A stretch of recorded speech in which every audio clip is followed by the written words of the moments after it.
Well, welcome to my analysis of round 4 from the Reykjavik Open tournament I played a couple of months ago now. And in this game, I have the white pieces against a very strong player, Grandmaster Matthieu Cornette from France. Really nice guy. Known him for a while. Really, shared some beers with him in the past and the other French guys. But he's 25, 69, young and good. And we're both on 2.5 out of 3. I'd won my last 2 games after having a bye in round 1. And this was a key game. I had the white pieces. I want to put some pressure on my opponent. Now, I play a lot of different openings. But after my game before, which I hope you saw, I had the attitude that was like, right, let's not play anything too crazy. I just want to get into the game and play a game of chess. I haven't played chess for a couple of years against a Grandmaster. And I just want to play something reasonably safe that will ensure me an interesting battle. So I decided to play the English. Again, I've done my course of Rich Palace of the Iron English on this. There's a book I've done on this. It's an opening I've played for a long time on and off. And Cornette now played e5. And here I played knight c3 following that course. And he played bishop b4. And this was a move I wasn't expecting, and it's a move which I suddenly thought, okay, I haven't seen this for a long time. Now I realized that in my Iron English course I give the option of e4 here, which I think is very playable, it's very interesting, but there's mind games going on at this level, and I was thinking, has he got a copy of my Iron English course? He's played these moves very quickly. Is he prepared for that move? And I thought, okay, well, rather than going into preparation, I've had this position many times before, and I know there's a number of ways to play it. I'm going to actually go for the main line. Even though I can't remember it very well, I know it's pretty safe. And I played my knight into d5, which is the critical move. Attacking the bishop, and now the bishop comes back to e7. This is a line that Alexei Shirov used to play quite regularly. And the point is that Black often plays d6 and f5, gets quite active with his pieces. I played a move which is known to be the main move, d4. Why this move? Well, it makes a lot of sense. I'm probably going to win the bishop pair, so I want to open up lines for my bishop. So an ideal scenario would be something like I get rid of the bishop, and then these pawns are removed, and my bishop controls this diagonal without anything that can fight against it. And here, Cornette played e takes d4, and I suddenly sunk into a very deep think. I'll have a look at the opening afterwards, mainly for my benefit, so I can try to learn, and if I get this again.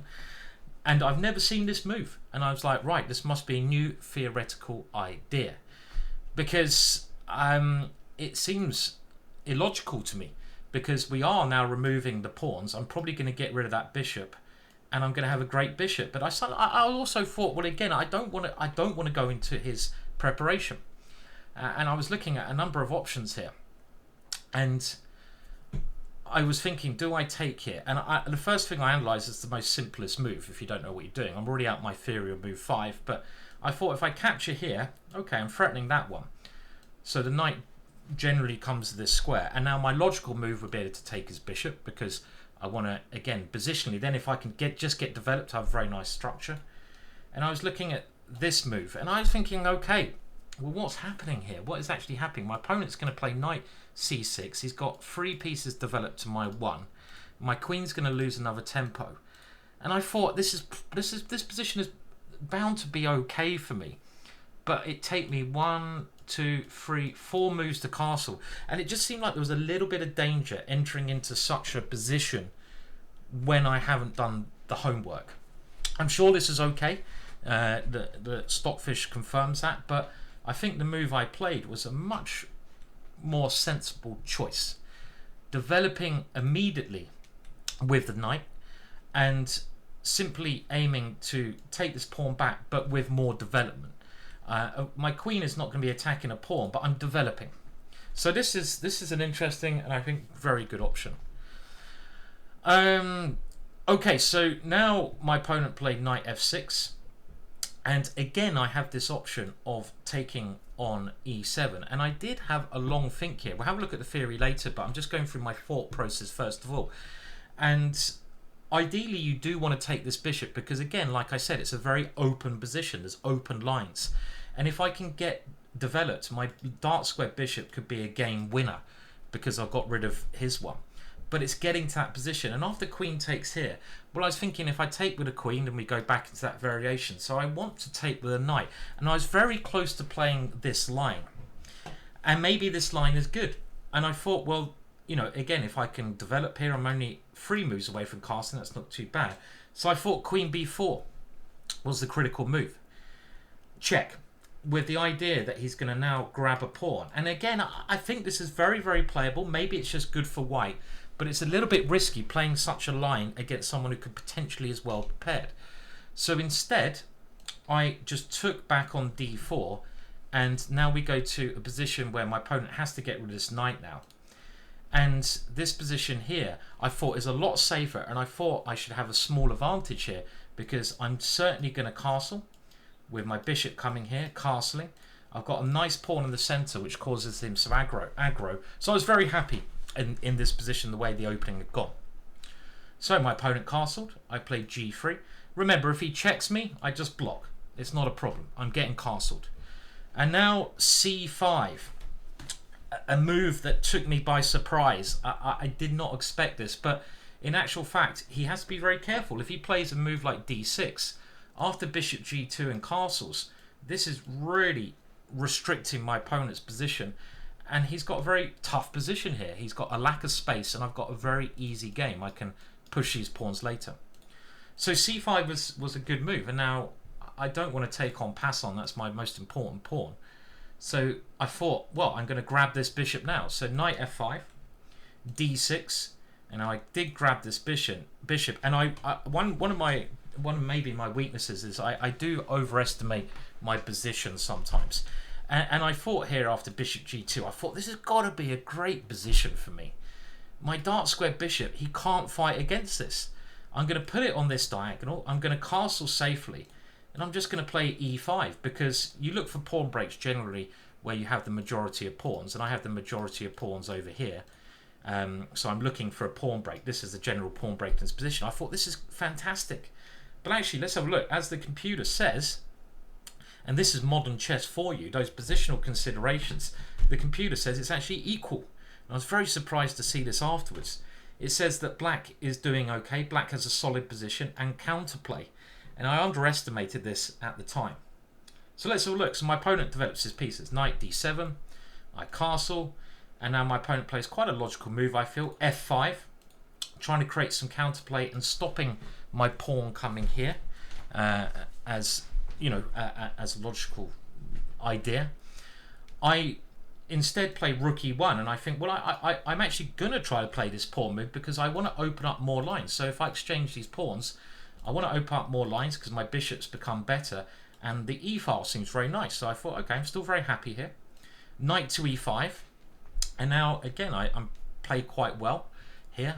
I played f4, kicking that knight away, and now my idea e4. And I thought, right, well, this is all going handsomely. Pawn takes e4, and now I thought I'd gain a tempo against the queen, and queen c7. And if we put the computer on now, it must be, I mean, I thought this was verging on a big advantage for me, because if I can get my bishop to this diagonal, it has to remain on that diagonal.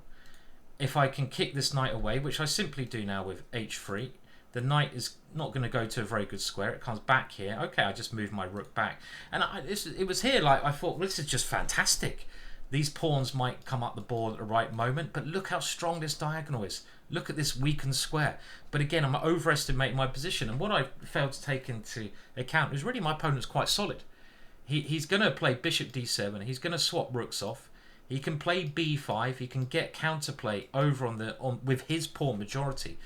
And this is how the game went. So it went bishop d7.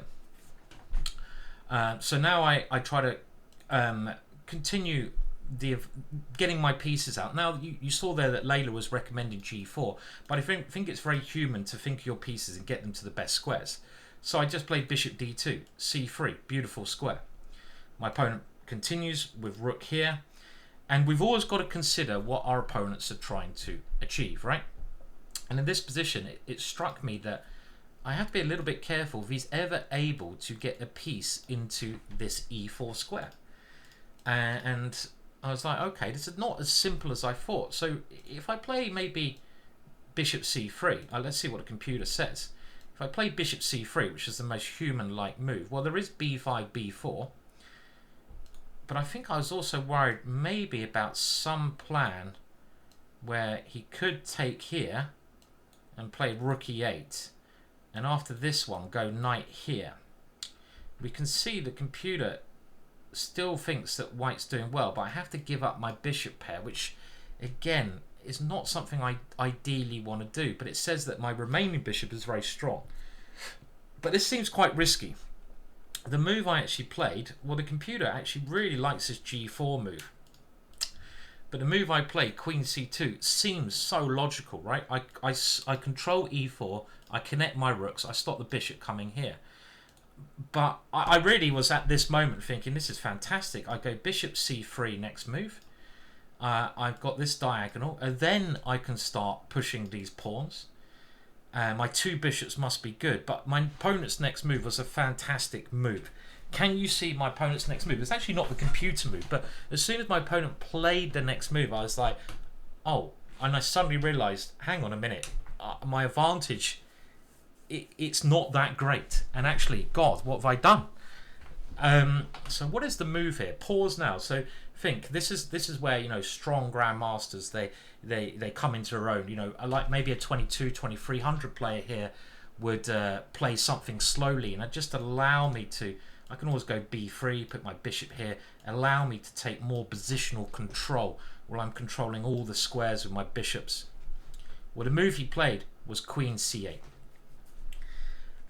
And the reason I suddenly got concerned here, I suddenly realized that he's still going for my weakened e4 square, but he's going to aim for bishop f5, and then he's going to come into this square. And if he comes into the square and he's able to swap off my bishop, my king is looking quite weak there, and I didn't like this. I lose the two bishops.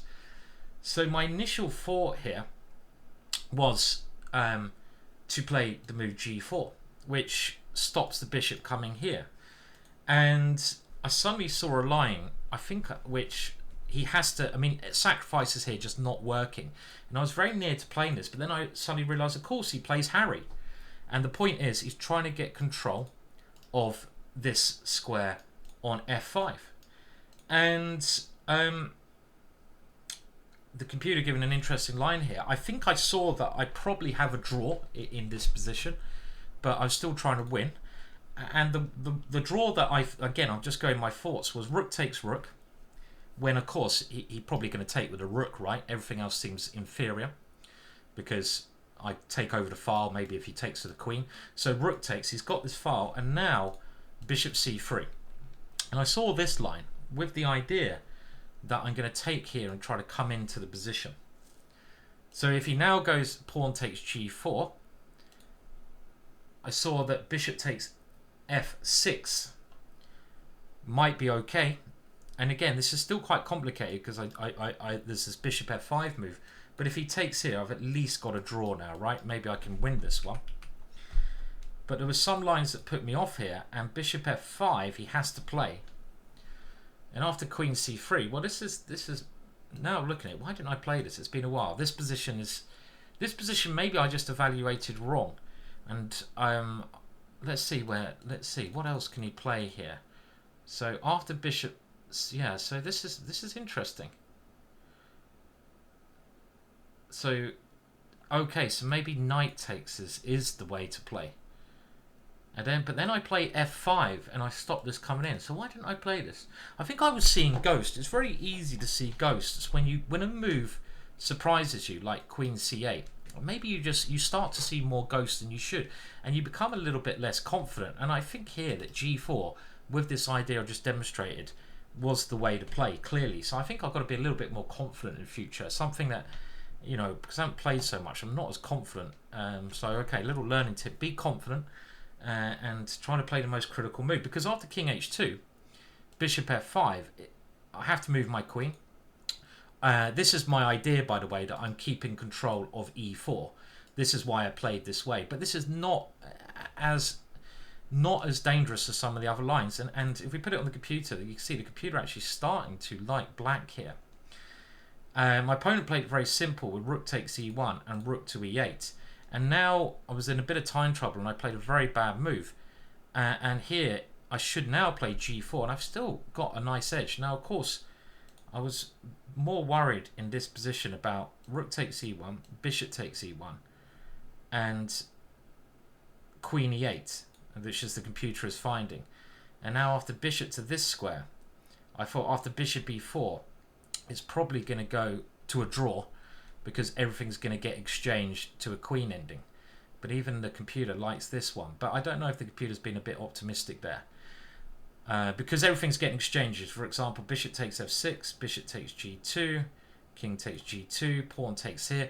And I thought this position with my open king, it should be alright for him. But the computer shows that I can actually just go here, and I'm controlling all the entrance points for my opponent's queen. So I still have some chances to win this. But I don't know. This is a weird position. It strikes me I haven't got much here in this ending, really. But what I had missed, I had played this position and I had prepared the move b4. And at the time I thought this was very clever because I'm trying to get my bishop in to hit the weakness there. And if I'm allowed to take, then my pawn becomes passed. But I suddenly had missed here, and as soon as I played it, you know, I realised that he can still do the same plan of queen e8, and he's going to get b5 and c4 in. And I'm suddenly like, oh my god, what have I done?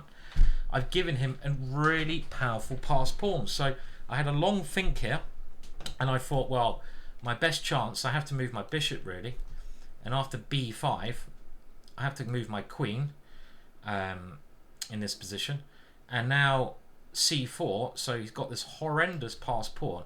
And my idea now, because he's coming into this square, I'll show you. I mean, first of all, my first thought was, does something like this work, queen a1? But as the computer is showing, his attack becomes too dangerous. The bishop coming in, and I don't have time to do anything on this diagonal. So what I had to do first was take on f6, and I had to give up this lovely bishop, and I really didn't want to do this. And after pawn takes, queen a1. And I thought this was my best chance because I control his pawn. I have given up my bishop, which I don't really want to do, but I got chances of getting my queen in with a perpetual. And also, my queen can come to this very strong central squares. Queens in the center is what you should aim for. My opponent defends his pawn. I move my queen into the center. My opponent plays queen e7. And I should just about be holding this position, but there's just this long-term threat of this pawn. So if the queens come off, maybe I'm losing. This pawn is a very dangerous passed pawn. If his queen comes behind the pawn, I've got to be very careful. So, you know, on the other hand, his king is a little bit weak, so I've got to try to target that one. So it gets very, very interesting now. I push g4.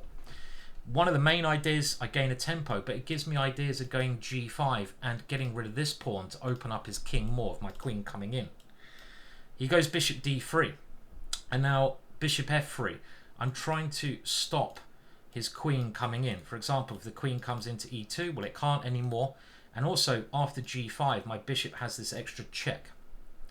So my opponent plays h6. I now try to prepare this g-pawn moving. I go h4 again. King g8 from my opponent. We're in time trouble. I play king g2, trying to bring my king over to help defend these squares. I'm feeling okay. I'm feeling like this is all right at the moment. My opponent plays the best move before I get my king here controlling everything. He's got to go active with his queen. The queen comes into e1. He suddenly has some threats on the f1 square. But I had prepared this, and I had realized that queen f2 was a very playable and good move, and my opponent had missed this move. We both had seconds on the clock, and the point is, well, you know, I am still really fighting for a draw because of the strength of the c-pawn. Normally, if the queens come off, it seems like I'm losing, but now that my king has become nearer the center, my opponent does not have time to queen this pawn, because after the king comes here, if he ever pushes it, I can come back, and in actual fact, this position, my opponent has to think about getting the draw here. This pawn is not doing anything. There's no way his king can ever enter into the position anywhere. It's all blocked out. So this was a real surprising move for him, and he played queen takes b4. I still have to be careful here. And what is the key move now? If I grab this pawn, this felt very dangerous because he comes into d2 with a dangerous check. So a much better move, queen e3, threatening just to come in, at least ensuring a draw. My opponent plays king f8, trying to stop that one. And now my queen comes in, again, just trying to get this draw under the belt. Queen b2 check, guarding f6. My king comes to square where it can't be checked, king g3. The queen centralizes to a good square, threatens to come in, but now I have a draw guaranteed. And it's move 38. We get extra time on move 40. Queen takes d6 check, king f7, queen e6 check, king g7. And you can see now I can just keep checking his king with my queen. But here it's move 40, and I basically was a little bit relieved I got the draw after allowing that passed pawn to appear. But I played again. This game shows that I was rusty, you know, not playing for a couple of years and not you know, playing more online. We made the time control. What should you do? You get an extra hour on the clock. I should really go outside, have a little walk, get a cup of coffee, but then sit down, spend half an hour on this position, see if there's any way to win. I'll show you what happened in the game first, but it's an incredible position, this. I played check, king g8, and now I thought d6 was my best try. Obviously, this is trying to get the bishop in some cases and trying to just queen the pawn as well. My opponent played queen g1 check. I now play bishop g2. And this is my idea. My queen stops any checks that my opponent has. So he's got to try and keep the attack going. And he's got to go bishop f1, threatening my bishop. And here I saw that I had an idea which may give me winning chances. And that was to cover my bishop with my queen and then try to queen this pawn. So I played this idea. So I got my queen to the best square by using a series of checks. And we can see that we get it to b7. But after king a8, I suddenly realized here that I can't go d7. If his king was anywhere else, then d7 would be winning. But in this position, he can actually just play this very annoying move. The king stops my pawn and he keeps the pressure against my bishop. So I couldn't see any winning idea here, and I just offered him a draw, which he took very quickly. And rather annoyingly, as soon as he shook my hand, he said, "You're winning in the final position." And it was unbelievable. This is such a big mistake. I'm in control here. Let's just see every single possibility.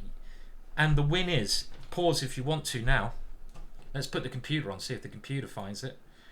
The win, look, I'm actually winning here, and I missed the winning plan. I was so annoyed with myself after this game because I fought back. I've played a pretty good game, and the winning idea is I put my queen back to where it came from. So let's do that.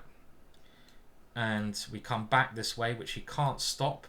It doesn't really matter where he goes.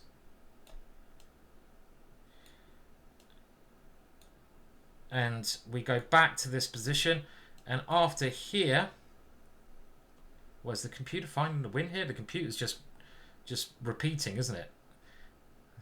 I'm going to put it on Stockfish actually. Let's try Stockfish. Stockfish might be better. Yes, and now there's a couple of ideas, but actually this idea of just bringing the queen back to e4, I missed that the queen here is much better. But so basically what I have to do is force his king so it's not near my d pawn. So his king is out of the way. I just keep checking him, it's not going to work. He's threatening checkmate. But I kind of missed here. I can actually just defend. I can just defend this one. And this now has the point that after he plays bishop takes g2, and my opponent pointed this out afterwards, that I don't take his bishop, because if I do take his bishop, well, this is not so good. He can take my queen and his king gets to my pawn. But what I do play, because I've stopped him taking with the queen, because if he takes with the queen, I can take, and now flick in d7. But what I can play, I can suddenly, after bishop takes g2, and this is the point I missed, I can come and take these pawns with my queen, and my king can run away with an idea like h5. So have a look at this. So for example, queen g6 check, very complicated. king goes here, check. Can't go here, queen e7's mate. So he has to go here. So I take another pawn with check. His king comes back.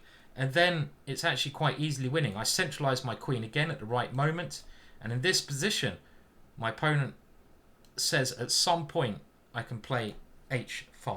Maybe not here because bishop d5, of course. So let's get my queen off a light square. And now h5. And this is the idea that I missed when, unbelievably, my king is just stepping around to the g5 square. And my pawns are unstoppable. Yes, I've given up a piece, but I'm the one who's going to start creating threats. And this is amazing that he doesn't have a good discovered check here. And my king simply comes to g5. Well done to my opponent for spotting that, but a really missed opportunity in the final position there. Fascinating game though. I mean, a draw is not the worst result in the world. If we have a look at the results here, let's just see.